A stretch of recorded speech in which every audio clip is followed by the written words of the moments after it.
स्नेह पिता का। काफी समय बाद महेंद्र भाई से मिलना हुआ। वे बहुत हंसमुख और बातूनी थे। उनके आते ही वातावरण खुशनुमा एवं हल्का हो जाता था। बरसों बाद उनसे मिलना हुआ। कभी बचपन में मिले थे, फिर अपने अपने गृहस्थी के कामों में फंस गए। बीच में समाचार मिलता रहा, पर मिलना नहीं हुआ। हम भी रिटायर होकर एक जगह कोठी बनाकर रहने लगे। वे एक बार इधर आए तो हमसे भी मिले। आकर पिछली बातें बताने लगे। कहने लगे, अब तो तुम बहुत बोलने लगी हो, बचपन में चुप रहती थी। मैं क्या कहती, मन ही मन कहा। बचपन में सब लोगों से घर भरा था, बहुत लोग बात करने वाले थे। यहाँ मैं अकेली ही स्वागत करने को थी तो बोलना तो पड़ता ही। अभी भी ज्यादा बोलने की आदत नहीं है।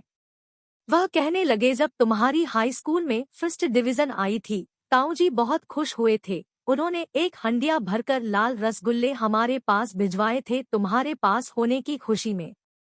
वे बहुत चाहते थे कि तुम्हारी फर्स्ट डिवीजन आए और तुमने फर्स्ट डिवीजन पाली।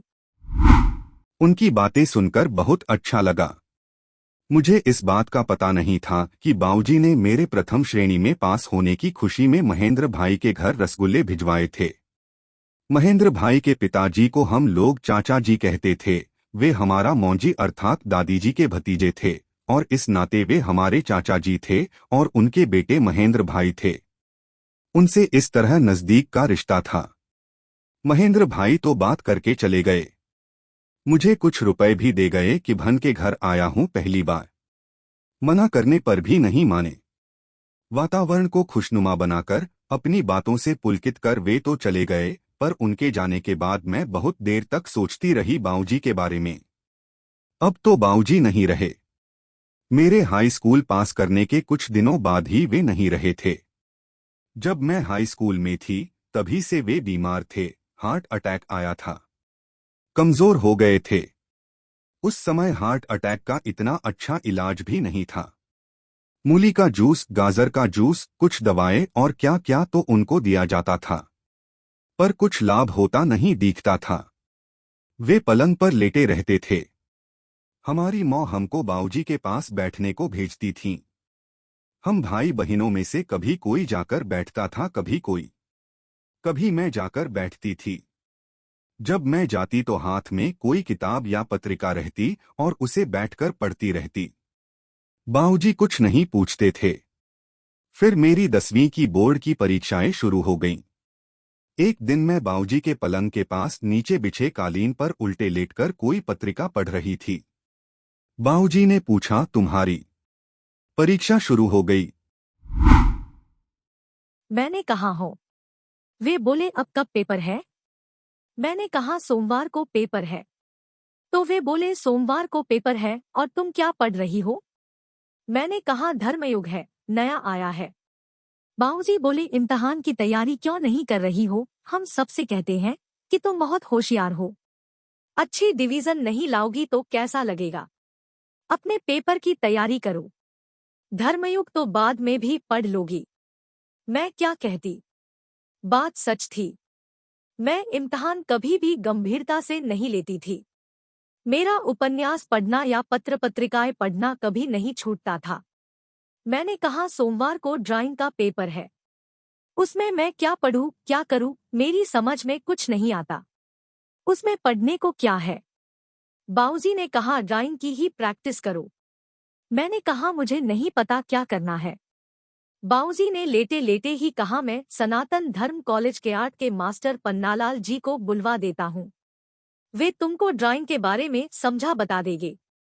मैं गर्ल्स स्कूल में पढ़ती थी, वहाँ लेडी आर्ट टीचर थी। पन्नालाल जी क्या बताएंगे ड्राइंग में, मैंने सोचा। फिर भी मैं चुप रही। सोचा बाऊजी कह रहे हैं तो देखते हैं कि पन्नालाल जी क्या बताएंगे। इससे पहले मैंने न उनका नाम सुना था न देखा था। बाऊजी ने पन्नालाल जी को बुलवा दिया। तभी वह दिन शनिवार था, दूसरे दिन रविवार और सोमवार को ड्राइंग का पेपर ही था। पन्नालाल जी आए। वृद्धावस्था को छूती उम्र थी, लंबी दाढ़ी, अधपकी सी, काले केशों के साथ सफेद केश भी थे। सिर के बाल उड़े उड़े से चौंध दिख रही थी। धोती कुर्ता पहने हुए उन्होंने आकर मेरा ड्राइंग की कॉपी ली, रंग लिए, ब्रश लिए, पेंसिल ली।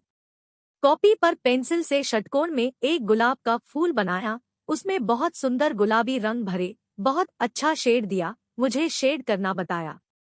उसकी टहनी बनाई, पत्ते बनाए। मैंने कहा इस गुलाब के फूल से मैं क्या बनाऊंगी? ड्राइंग के पेपर में तो त्रिकोण में या गोल घेरे में या चतुर्भुज में कोई डिजाइन बनाने के कहा जाएगा। पन्नालाल जी ने समझाया, इसी फूल को तुम सब तरह से इस्तेमाल कर सकती हो।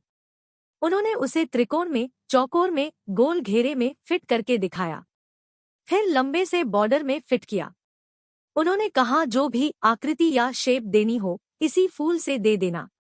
कैसे वह तिकोने में, चौकोर में, गोल में या षटकोण में बनाना है यह भी दिखा दिया। फिर बोले आज इस फूल पर रंग भरने की प्रैक्टिस करो, कल आकर देखूंगा। उन्होंने षटकोण में एक फूल बनाया था, उसके बाकी के 5 कोनों में फूल बनाकर मुझे रंग भरना था, शेड देना था। मैं मेहनत से फूल बनाने व रंग भरने में जुट गई।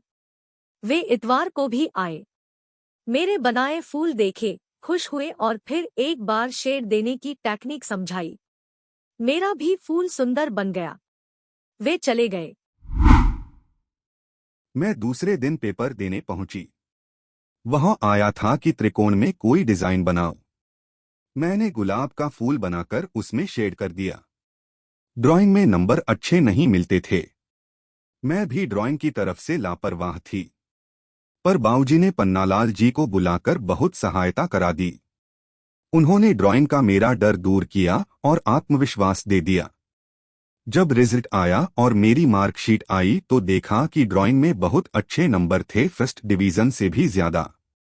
यदि ड्राइंग में इतने अच्छे नंबर नहीं आते तो मेरी फर्स्ट डिवीजन हाई स्कूल में नहीं आती। ड्राइंग के नंबरों ने ही और नंबरों की कमी पूरी कर दी। मेरी फर्स्ट डिवीजन का श्रेय बाबूजी को था। बाबूजी ने बीमार होते हुए भी, बिस्तर पर पड़े पड़े भी मेरा इतना ख्याल रखा और ड्राइंग मास्टर जी को बुलवा दिया। ड्राइंग मास्टर पन्नालाल जी ने इतना अच्छा रंग भरना व गुलाब का फूल बनाना सिखा दिया। बाबूजी ने उस बीमारी में भी मेरी फर्स्ट डिवीजन आने की खुशी में मिठाई बंटवाई। यह बात मुझे उस घटना के इतने वर्षों बाद पता चली महेंद्र भाई से। बाबूजी के प्यार की व संभाल की याद आते ही मेरे नेत्र गीले हो गए, हृदय भर आया। मैं कितनी लापरवाह थी और बाबूजी ने कितनी संभाल की। एक बार भी मुझे यह पता नहीं लगने दिया कि मेरी प्रथम श्रेणी में उनका ही योगदान था। मेरी ही तारीफ करते रहे कि मेरी बेटी बहुत होशियार है पढ़ाई में। पिता का वात्सल्य क्या था यह उस समय पता नहीं चलता, बाद में पता चलता है। तब समय नहीं रहता कृतज्ञता ज्ञापित करने का।